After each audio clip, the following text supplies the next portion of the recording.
A Comissão de Constituição e Justiça da Câmara derrubou todos os 8 destaques, que são propostas de mudanças, apresentados ao texto base do projeto sobre demarcação de terras indígenas. O texto do deputado Arthur Maia, do Democratas da Bahia, segue agora para análise do plenário da Câmara. Desta vez não houve confusão, mas não faltaram protestos. O artigo 231 ele informa de uma forma bem clara que a regulamentação deveria ser feita por uma lei complementar. Absurdo que passou aqui na CCJ, absurdo que tem sido feito, assim, as cláusulas pétreas, que até mesmo, se a gente considerasse uma mudança no artigo 231, teria que ser a forma de uma PEC. E a própria Convenção 69 da OIT, para quem também não conhece a legislação, a Convenção 69 da OIT, ela tem um status de emenda constitucional, ela tem um peso constitucional. Então, ela é até acima maior de uma própria lei complementar. A Convenção 169 da OIT foi ratificado pelo Decreto Legislativo 143, de 20 de junho de 2002, promulgado pelo Decreto Executivo de 5051, de 2004, e não passou pelo rito de emendas constitucionais, o rito de 3/5 em cada casa em 2 turnos. Então, não tem força constitucional, caráter supralegal. Nós estamos vivenciando aqui um massacre.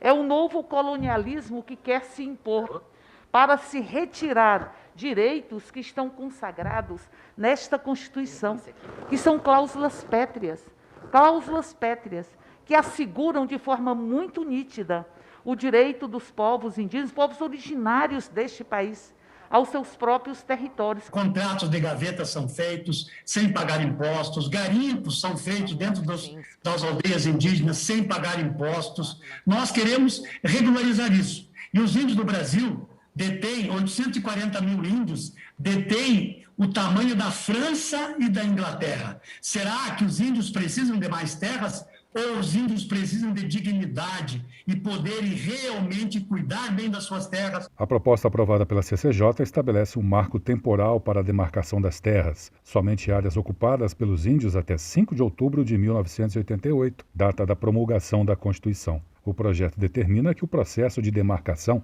tenha obrigatoriamente a participação dos estados e municípios em que se localize a área analisada e de todas as comunidades diretamente envolvidas, proíbe a ampliação de terras já demarcadas e considera nulas as demarcações que não atendam às regras estabelecidas pelo texto. Os processos que estiverem em andamento deverão seguir as novas regras. Permite a exploração em terras indígenas de atividades econômicas, principalmente as que são ligadas ao agronegócio e ao turismo, incluindo a celebração de contratos de cooperação com não indígenas, que devem ser registrados na FUNAI. Os frutos da atividade devem gerar benefícios para toda a comunidade, e a posse dos indígenas deve ser mantida sobre a terra, ainda que haja atuação conjunta de não indígenas no exercício da atividade. Ainda segundo o projeto aprovado, o usufruto dos índios não se sobrepõe ao interesse da política de defesa e soberania nacional. Fica autorizado, por exemplo, a instalação de bases, unidades e postos militares, expansão da malha viária e exploração de alternativas energéticas de cunho estratégico, independentemente de consulta às comunidades indígenas envolvidas. No caso de indígenas isolados, cabe ao Estado e à sociedade civil o absoluto respeito às liberdades e meios tradicionais de vida, devendo ser evitado ao máximo o contato, salvo para prestar auxílio médico ou para intermediar ação estatal de utilidade pública. O que está em risco é a vida dos povos originários dessa nação. O que está se propondo aqui é um escândalo. A Comissão de Constituição e Justiça está, nesse momento, renunciando à sua competência de fazer o controle prévio de constitucionalidade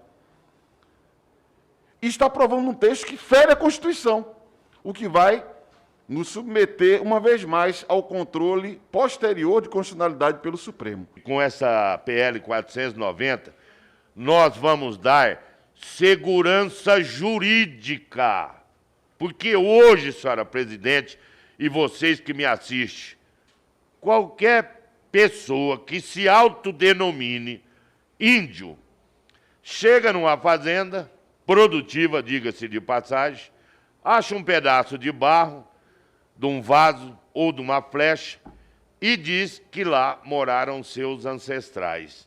A lei permite que ele domine, então, 100 mil hectares, 200 mil hectares, 300 mil hectares. Isso é injusto.